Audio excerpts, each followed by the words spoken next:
So Donald Trump has decided to turn the USMCA into a blunt political weapon, threatening to rip it apart, not because trade collapsed, but because his own coalition is cracking.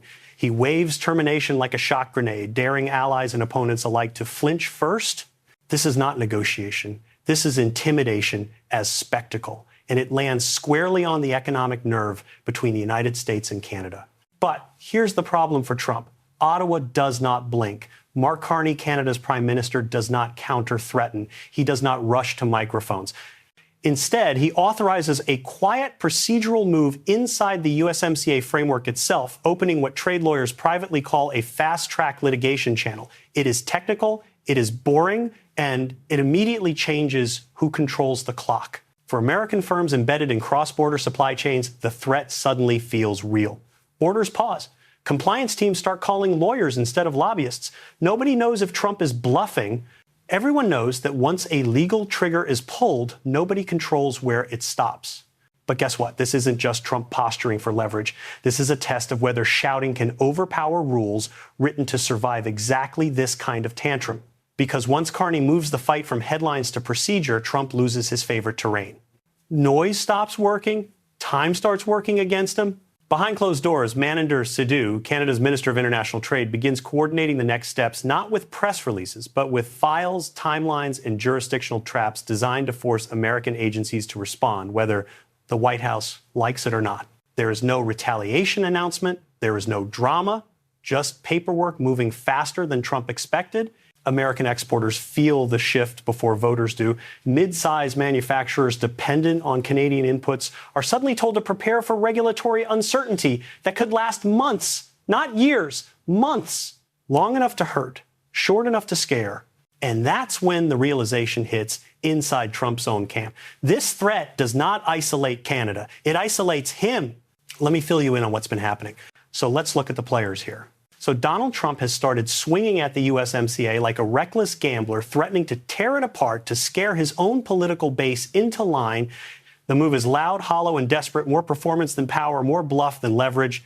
Mark Carney does not argue with the threat. He moves around it.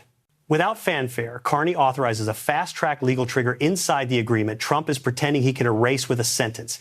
It's a procedural strike, not a rhetorical one, and it lands immediately. Because once that mechanism is activated, Trump's threat stops being political theater and starts colliding with timelines he does not control. Deadlines don't tweet back. Jurisdiction doesn't blink. Maninder Sidhu follows the same script of silence, allowing the process to advance while Trump's allies hesitate to respond.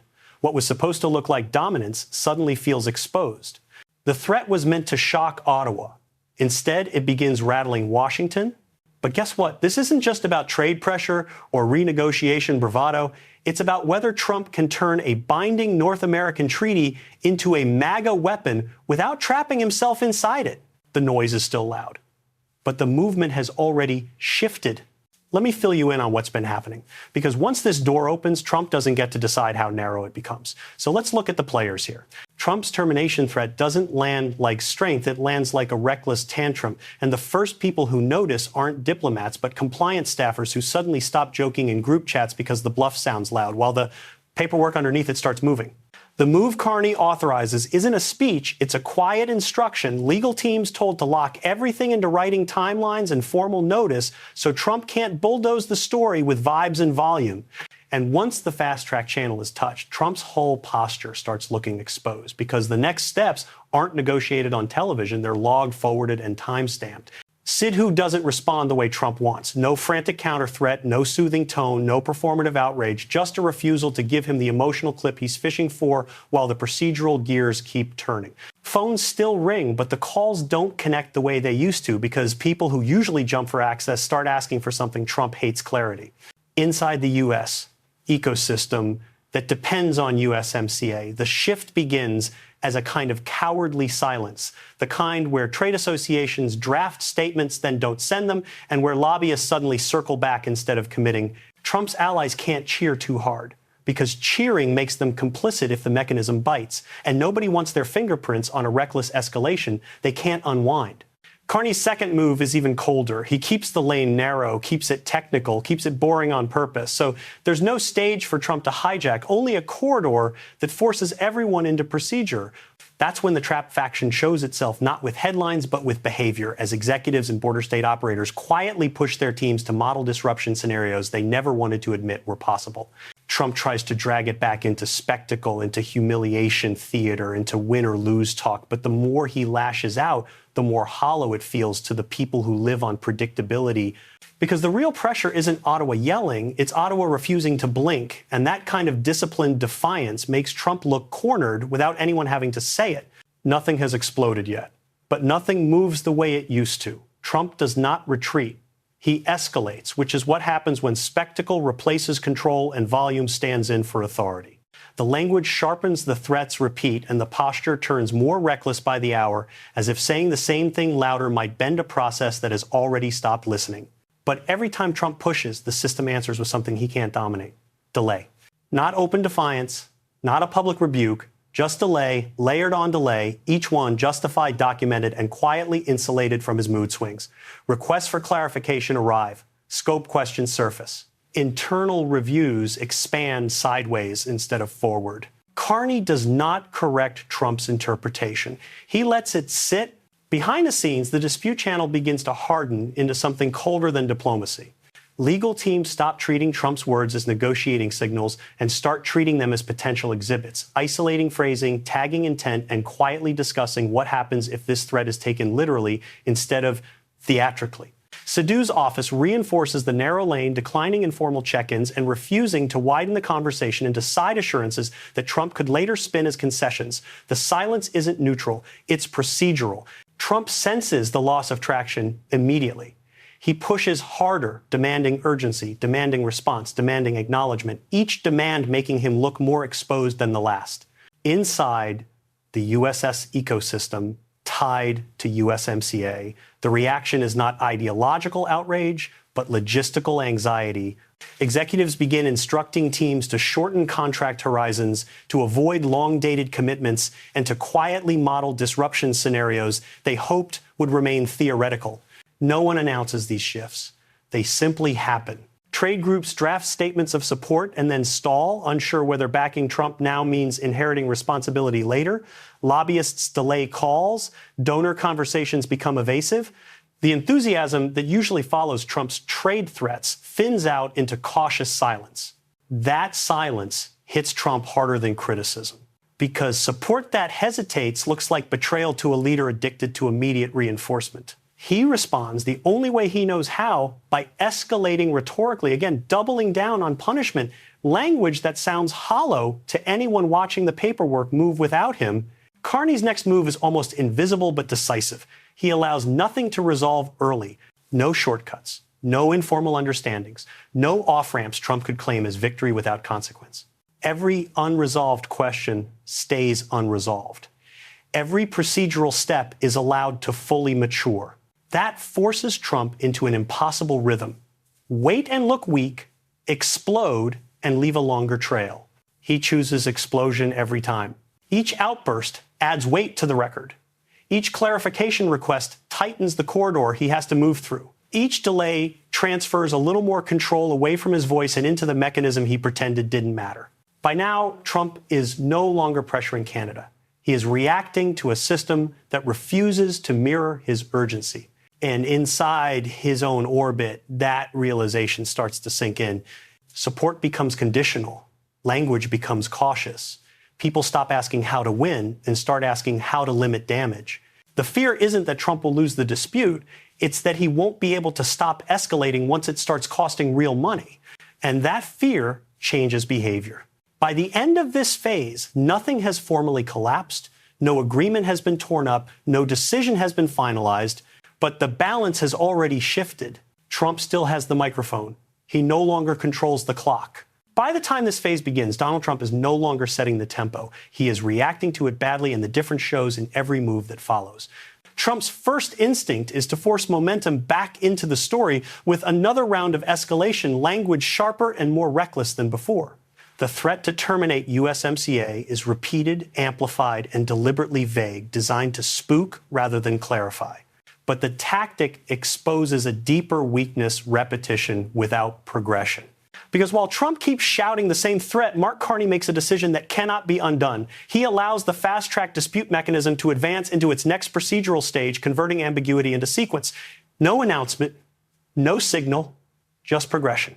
The immediate consequence is subtle but devastating. Timelines appear where Trump assumed flexibility would remain. Internal calendars harden. What used to be pending becomes due. Trump loses something specific here: the ability to stretch time. Inside Washington, the reaction is not panic but scramble disguised as control. Trump's trade circle assures allies that nothing has changed while privately demanding explanations from staffers who no longer have discretionary answers. Emails grow longer. Replies take more time. Confidence turns brittle. That tension forces the first real choice from Trump's allies. U.S. manufacturers tied to cross-border supply chains hesitate, then quietly instruct their compliance teams to prepare fallback scenarios. They do not announce a break. They do not criticize Trump. They simply stop assuming he can reverse course at will. That decision triggers a chain Trump cannot interrupt. Compliance preparation forces insurers to reassess exposure. Reassessment nudges premiums upward. And once risk is repriced, Trump's threat starts carrying measurable cost. Trump reacts with visible irritation, lashing out at unnamed actors he accuses of disloyalty. The rhetoric is aggressive, but it lands wrong because the targets are not political enemies. They are participants trying to limit damage. Carney does not counterattack. He lets the second decision land. He authorizes no reassurance, no calming statement, no interpretive guidance that would soften the uncertainty Trump created. The silence is strategic. Uncertainty spreads on its own. As uncertainty grows, Trump's ability to command alignment weakens. Border state operators begin asking for written clarification instead of verbal signals. Large distributors pause expansion decisions they had previously greenlit. Nothing collapses, but everything slows. Trump loses another asset here: narrative ownership. The story is no longer framed around his threat. It is framed around the system's movement in spite of it. The third decision point arrives when Manager Sidhu authorizes a narrowly scoped technical clarification request within the mechanism. On paper, it is routine. In practice, it collapses the interpretive space Trump was relying on to pivot later. That request forces U.S. trade officials into an uncomfortable position. They must either align formally with Trump's rhetoric or acknowledge procedural limits they have avoided naming. Both paths carry cost. They choose delay. And delay at this stage signals doubt. That doubt ripples outward. Trade associations pause their statements. Lobbyists stop promising outcomes and start promising updates. The language across Trump's support ecosystem shifts from certainty to contingency. Trump senses the shift and reacts poorly. He floats contradictory signals in rapid succession, hinting at both escalation and resolution without committing to either. The inconsistency is meant to confuse Ottawa. Instead, it alarms everyone else. Markets tolerate uncertainty. They do not tolerate incoherence. Carney makes his next decision by refusing to rescue Trump from that incoherence. No private back channel, no informal reset, no face-saving off-ramp. The mechanism continues forward exactly as designed. That continuity forces a second ally to choose. Within the GOP's trade-aligned faction, language begins to soften. Statements lose their absolutism. Certainty is replaced with caution. No one breaks ranks openly, but the amplification Trump expects does not arrive. Silence becomes the message. Trump loses something critical here: internal legitimacy. If even loyal amplifiers hesitate, the threat stops looking strategic and starts looking unstable. Trump responds by escalating again, louder but less precise recycling, the same talking points with increasing frustration. The effect is the opposite of control. Each repetition reinforces the impression that he is boxed in by a process he mocked too early. Carney allows a fourth procedural step to proceed, expanding secondary review involvement without altering the core dispute. Still legal, still technical, still dull. But each additional layer adds friction Trump cannot bulldoze. Trump's staff begins leaking confusion internally, asking how many steps remain and whether any can be halted without conceding ground. No one answers cleanly. Sidhu holds the line, declining to interpret or accelerate. The refusal to engage emotionally denies Trump the reactive energy he depends on. At this point, Trump has lost more than leverage. He has lost predictability. Allies no longer know which version of his threat will survive the week. Institutions no longer wait for his signals before moving. Costs are being priced without his consent. The fifth decision in this phase is the most damaging precisely because it looks like inaction. Carney lets the process keep breathing. No reset, no closure, no dramatic pivot. By doing nothing visible, he allows the accumulated consequences to harden. What was once a bluff is now embedded in operational planning across multiple sectors. Trump's voice still dominates headlines, but decisions are being made elsewhere. By the end of this stage, Trump has lost 5 concrete things: control of time, interpretive flexibility, ally confidence, narrative dominance, and internal coherence. Nothing has formally ended. Nothing has exploded. But the damage is already structural, and it cannot be reversed by volume. The trap tightens in a way Trump can't meme, bully, or bargain out of, because the fight is no longer about who sounds tougher. It is about what survives paperwork. The first institutional limit is simple and humiliating. The dispute mechanism has a rhythm, and it keeps walking forward whether Trump cooperates or not. Once Carney and Sidhu keep that channel alive, every attempt Trump makes to turn the story into pure theater gets answered by a new procedural ask, a new written response, a new deadline that sits there like a brick. Trump can scream. The clock still runs. That limit touches real life fast. A mid-sized U.S.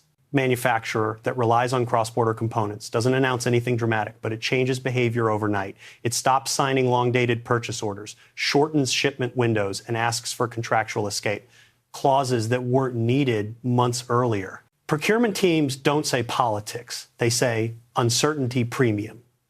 Warehouses don't say MAGA. They say don't get caught holding inventory. And then that limit turns into precedent. Once companies learn that the mechanism forces predictability on everyone, they stop treating Trump's threats as a temporary storm. They treat them as a recurring risk category. It becomes normal to plan around presidential volatility, and that is a quiet downgrade of Trump's leverage going forward. Trump tries to counter by leaning on a second institutional pressure point, the idea that he can terminate the agreement as if it were a personal contract. He keeps repeating it because repetition is the last refuge of a bluff. But the implementing reality, what is embedded in domestic processes, agency steps, and legal reliance, doesn't dissolve on command. Carney doesn't need to lecture him about that. He lets U.S. stakeholders run into it themselves in meetings where no one smiles anymore. That limit hits real life in the most boring way possible. Customs compliance teams start sending longer questionnaires. Shipping coordinators begin routing around uncertainty, even if it costs more. Finance teams start requiring written confirmations before releasing payments tied to cross-border deliveries. Nothing breaks with a bang, but everything costs more, takes longer, and carries more signatures, and then it becomes precedent again. The extra signature becomes the new normal. So does the idea that Trump's volatility is a line item, not a headline? When volatility becomes budgeted, the political weapon loses edge because panic turns into process. Trump's next move is to force loyalty from his own side. He wants his allies to amplify the threat, to make it feel inevitable, to scare Canada back into a reactive posture. Instead, he gets hesitation, which feels like betrayal, and he punishes it with more lashing out. That's where the third institutional limit appears. Legitimacy isn't a button Trump can press. It is a resource that drains when people see incoherence. Carney and Sidhu don't need to recruit new actors. They just keep the dispute lane narrow and technical. And that forces U.S. amplifiers into a dilemma. If they echo Trump too loudly, they attach themselves to operational pain. If they go quiet, they reveal fear. Either choice weakens Trump, and neither requires a Canadian speech. That dilemma touches real life for the people around Trump. Staffers stop promising outcomes and start promising updates. Drafts get parked instead of pushed. Calls get delayed until we have more clarity.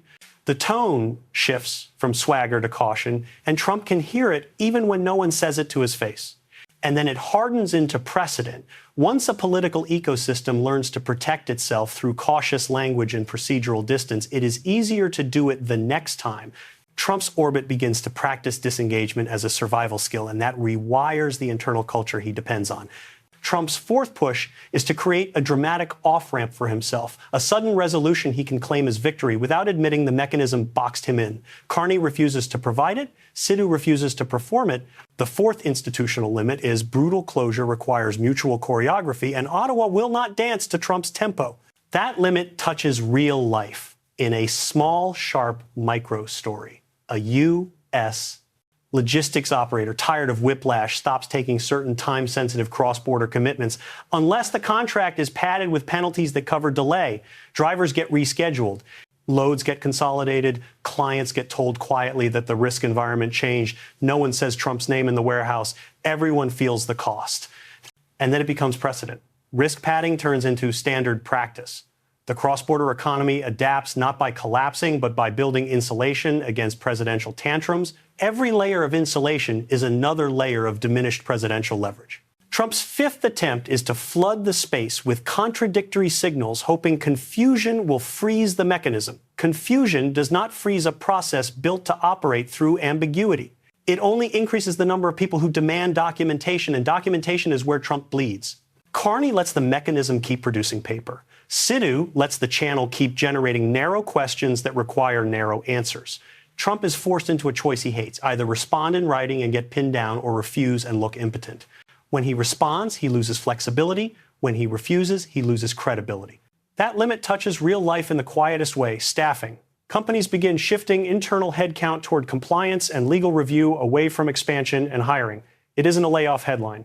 It's a slow trade of growth for defensive posture. Families don't describe it as politics. They describe it as the raise didn't happen or the new shift got delayed. And then it becomes precedent again. The next time a president tries to use trade threats as a domestic weapon, the private sector will already have a defensive muscle memory. That muscle memory makes it harder for any future bully to get maximum shock value because the shock has already been priced in. Trump also tries a different kind of intimidation. He hints at unilateral executive action, the kind that sounds decisive on a rally stage. But that runs into a sixth institutional limit that exists precisely for moments like this. Even when a president talks big, agencies, internal counsel, and career lawyers operate on defensibility, not applause. They ask whether a move can survive challenge. They ask whether it can be implemented without blowback. They ask whether it creates liability for the people ordered to carry it out. Carney doesn't need to threaten retaliation to exploit that. He just keeps everything framed inside the channel Trump triggered, so any U.S. action that looks improvised looks even more reckless by comparison. That contrast forces internal friction on the American side. Some people push for speed, others pull for caution, and the result is paralysis disguised as review. That limit touches real life through credit. A small exporter on the U.S. side goes to renew a short-term line that used to be routine. The bank doesn't refuse, it rewrites terms. Higher collateral, shorter duration, a new clause about political risk. The owner doesn't rant about Ottawa. The owner asks why Washington can't stop setting fires.